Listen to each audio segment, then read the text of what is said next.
એક પતિ પત્ની મુંબઈમાં રહેતા હતા. મુંબઈમાં તો ફ્લેટમાં જ રહેવાનું, એ તો તમને ખબર જ હશે. એ ચોથા માળે રહેતા હશે. પતિ પત્નીને વારે વારે ઝઘડા થયા કરે.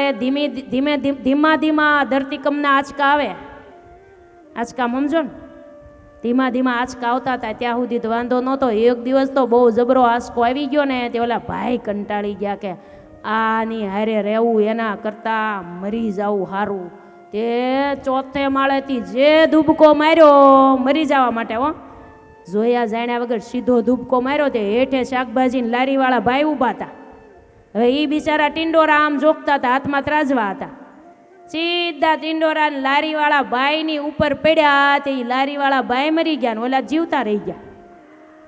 તે પાછા દોડીને ફ્લેટ ઉપર ચડી ગયા, ઘેરે વહી ગયા. નક્કી નથી કોને આવી ગયું છે ને કોણ વયું જશે.